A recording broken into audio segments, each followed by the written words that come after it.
Cocoon Spawn Girls, Chapter 26. We continued running in a different direction than last time. We didn't want to let them ever completely be sure which way we were going to escape in. At least, that's what we were hoping we were doing. When we left the store where Dawn was stationed, we had essentially 17 minutes remaining. I continued my count in my head to keep track of what time in comparison it was. I'm going to say the start of our countdown is start time, or ST. So it was 3 ST when we left the store.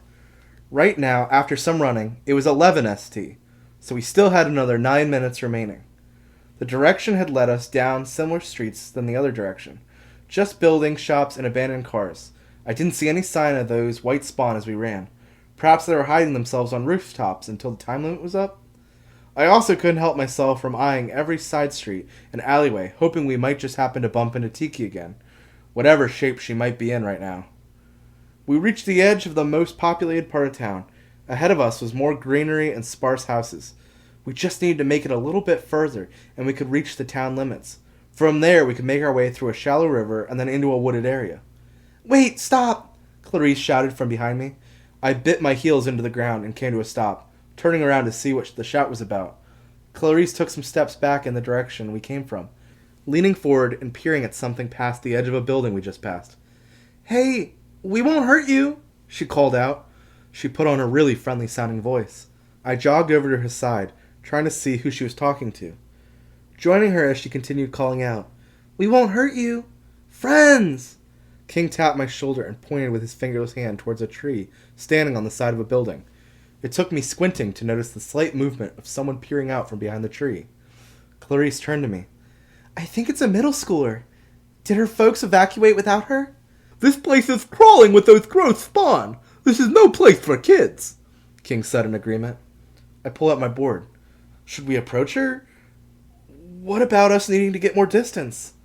King made a sound. "She has a point, my large-hearted servant. We may need to leave the girl to her own devices and worry more about what we have going on." "But," Clarice protested, stopping herself as she steadied her mind and thought it over more objectively. "Just give me 1 minute. Just one." She took off lightly jogging closer to the tree before King could object more. She ran up to the fence line, an old white fence with cracked and chipped paint. She reached a hand out towards the hiding girl on the fence. "We promise we aren't bad people, but we need to get you somewhere safe before actual scary monsters come." The girl seemed to react, stepping out from behind the tree and slowly walking towards Clarice's stretched out hand. Now fully visible, I could see her features.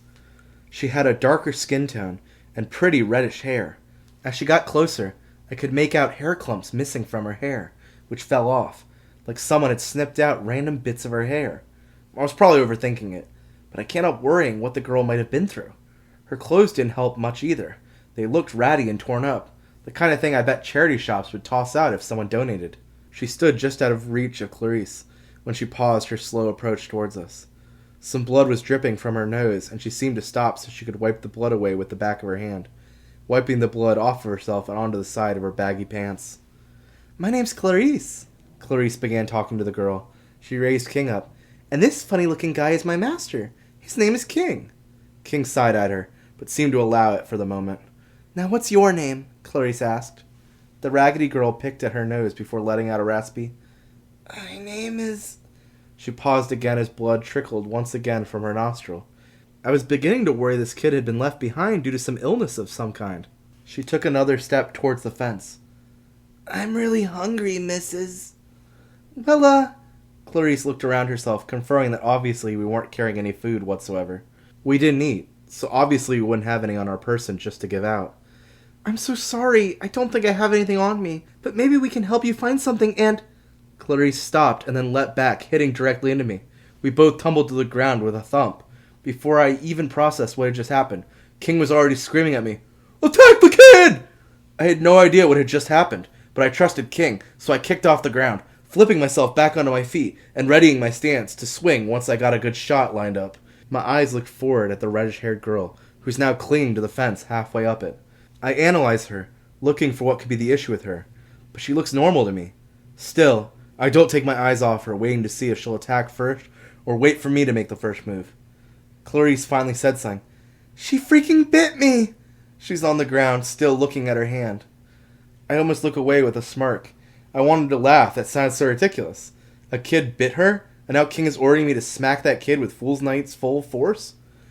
My fingertip is gone, I think. Clarice continued as she's bleeding from one of her fingers. King leaned in, looking at the finger as well. There's a lot of blood coming out. I keep staring at the girl who is climbing onto the fence and is now perched on it like a cat. Her eyes finally leave Clarice and meet mine. I give her my best glare, but she only looks amused. She opens her mouth and sticks her tongue out at me, but there's something on it. The piece of Clarice's fingertip. I'm taken aback by her so casually showing it off to me. Then she brings her mouth shut and makes a big show of swallowing it. I told you. I was so hungry. She's gonna freaking kill you, child! Clarice is shouting from the ground, still trying to stop her own bleeding. I need more, the girl says in a raspy, moaning voice. She hops off the fence and lands on her hands and knees. I make a swing with my leg at her, but she leaps to the side and I miss. She stares at me with those bright green eyes as she crawls towards us. Wait, were her eyes green before? I recalled what Declarina had mentioned about green-eyed magical girls. I need to warn the others. I don't go for my board. Instead, I point my foot and directly write MG with an arrow. That's the quickest thing I can think of. Clarice stumbles to her feet, seeing my message, as well as the girl on all fours crawling towards us. You think she's a magical girl? Could she be the partner? King suggested. We don't need to feel bad about hurting her, then. Clarice smiled. She flicked her wrist, and some blood flung out towards the girl. Strangely, the girl stopped her crawl to go for the blood drops that hit the ground, licking them up. I made a, what the heck, motion towards Clarice and King. She may be near her limit and needs as much chemical as she can get to not turn into a spawn, King hypothesized. I hope I never get desperate enough to bite people, then lick up blood, Clarice murmured. The girl faces back towards us. She is now swaying side from side as she crawls towards us.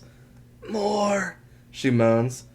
Kick her real hard, Sophia, Clarice commanded, sounding more and more freaked out by the weird girl.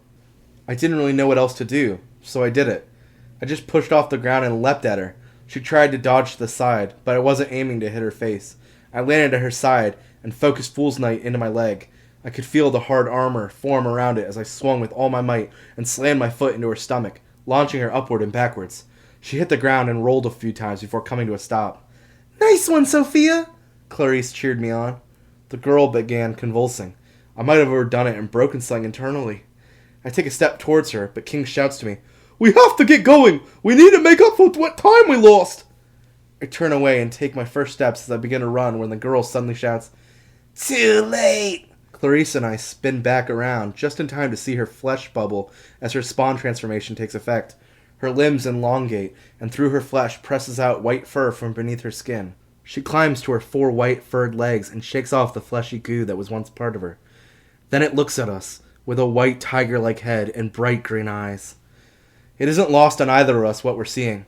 This is the exact creature under Dawn's control. This is the thing we fought before and ate some of.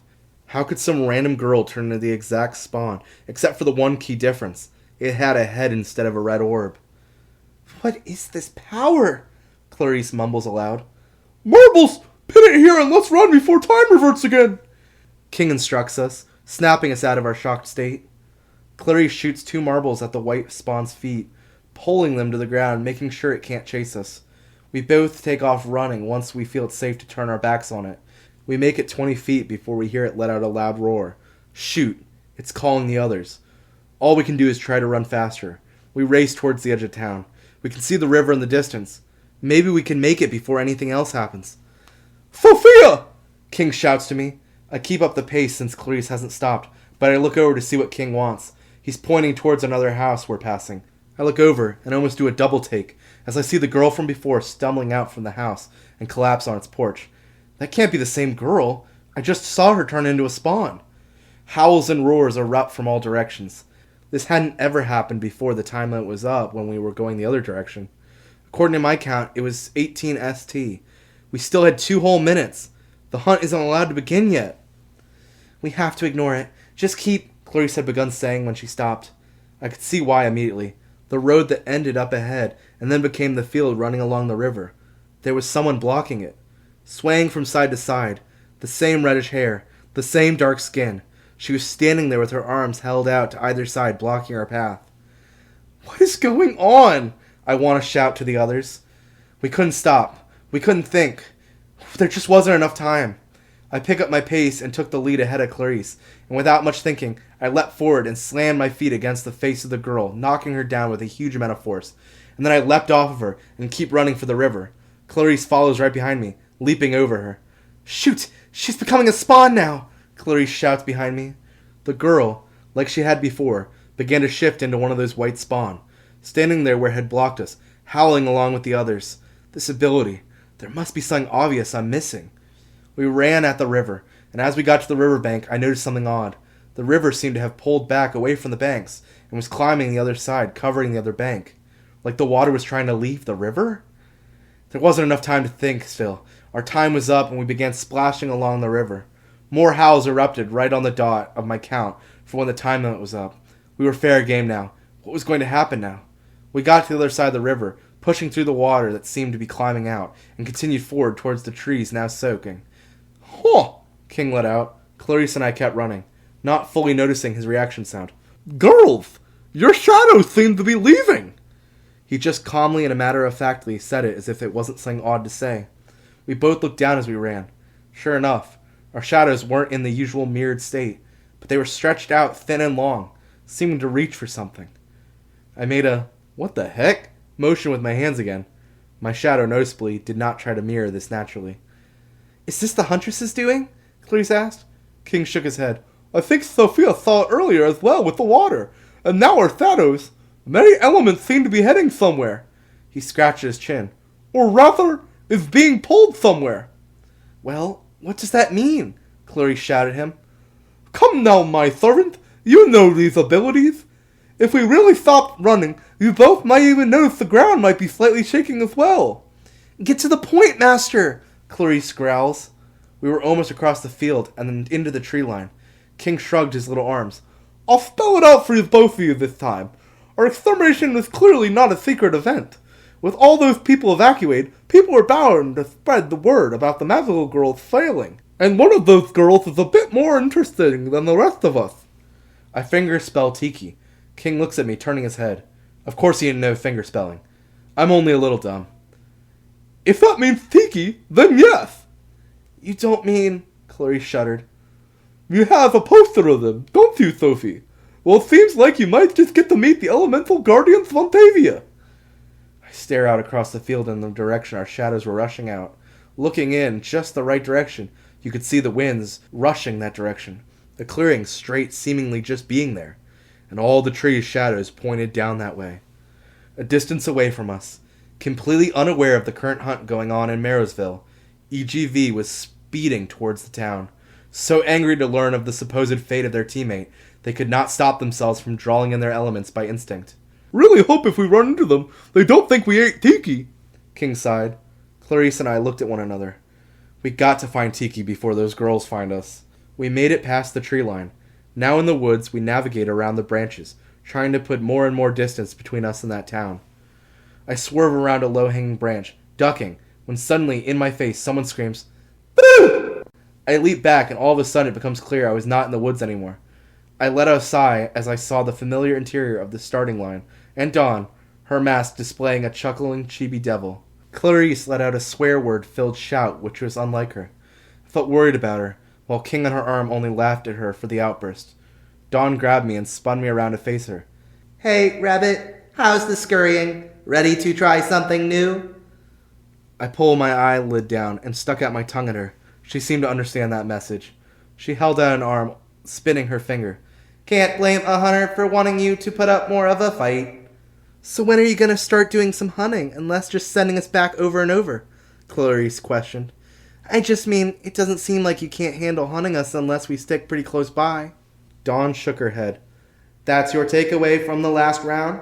We could have easily killed you over and over. You were as good as cornered by my babies, except that I let you pass to go splash around in the river. Her mask showed a pixel image of a white spawn chewing a person's guts out.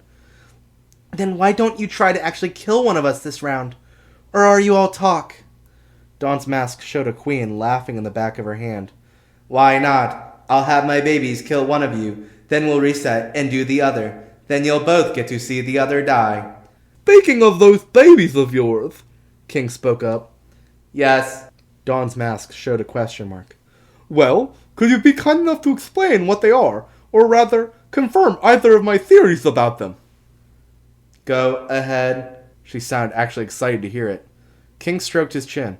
I believe they're either magical girls you've created out of kidnapped or orphaned children, or they're some sort of clone of a girl who's about to become a spawn. Dawn sounded surprised and elated. Her mask changed to applauding hands. You're right on the money, but not ready to dream dark enough. You still underestimate me, even when accusing me of kidnapping and experimenting on children. Then just spill how evil you are then, Hound Hunter Dawn, Clarice said coldly. Duh, stay out of this, girl. I'm speaking with your sock puppet. She sneered. She then returned, looking at King. Yes, my babies are indeed my own genius creation. While also being true, they are indeed clones. Clones? I didn't know the technology to clone people exists. Then that must mean my ability allows me to create clones. The rank S+ ability is limited only by who I can clone. Dawn went on, proudly gloating. You don't mean to say that they are my own clones. Dawn finished her sentence. Yes, by creating copies of myself, I can then leave them without meds to warp into spawn. Then I can modify my captured selves into improved versions of my spawn form. It is the most brilliant thing. I alone can say I am a magical girl of purity, while then still being able to make use of spawn. This girl's crazy, I thought to myself. You're freaking nuts, Clarice shouted, totally saying what I wanted to say. Well, I think it's worthy of being referred to as brilliant, King said to the shock of Clarice and I. I'd love to learn of what you must have had to do to make them obey you in their spawn forms. But that's for another day when we aren't standing on opposite sides. Well said, Puppet Man. Dawn smiled. Her helmet showed two hands giving a firm handshake. I couldn't believe I was watching King and Dawn become friends before my eyes. Well, King let out an exhale. In the spirit of fairness, since you shared something I wanted to know, I shall let you know something I believe you'd like to know as well. And that would be? Dawn questioned. Don't give away any of our secrets, King, Clarice hissed. King chuckled. I only mean to tell her that we spotted the signs of EGV approaching here. Dawn was silent for a moment, then said, That is good to know. I'll look into this. King spoke up again. Would you mind being a fair sport and sending us back to the beginning of our time limit? Our talks have taken up a nice chunk of this first half. Dawn tapped her helmet as she thought for a moment, then shrugged. Why not? She then reached to the side of her helmet, tapping something. King reached down and cut Clarice suddenly. She didn't even have time to make a pained sound before the cut disappeared. What the heck, man? She whispered to King, but he was not paying her any attention. It's a button you press to tell your partner to reset the clock. Perhaps a combination of buttons to signal how much. Get running, rabbits, was Dawn's only response. We opened the store doors and took off running down the road in the direction we went the very first time. As we ran, I couldn't help thinking what King had done, and how intentional it was. He'd gotten us some really good information about her ability, and how she communicates with her partner, and I'm not sure Dawn meant for us to know the latter. Had he started this conversation with those goals in mind? Lowering her guard and making her feel comfortable enough to slip up like that and allow us to see how they're communicating? Even if not a large weakness, we now know what we need to destroy to slow down their communication. Even if her partner eventually resets time on her own after a certain time limit of her own, perhaps the knowledge could be giving us an edge. We continue running down the road, our hearts more confident, and our minds more ready than before. The last loop had taught us a lot, and what's more, it would seem Artemis's Bliss had not planned for Elemental Guardian Vontavia to show up here. Are they close enough to be included into time loops? And if so, how are they feeling about being sent back away from town? I'm sure one of the most popular magical girls in the world is not someone you want to upset. Perhaps their involvement can help us turn the tides even faster. End of chapter 26.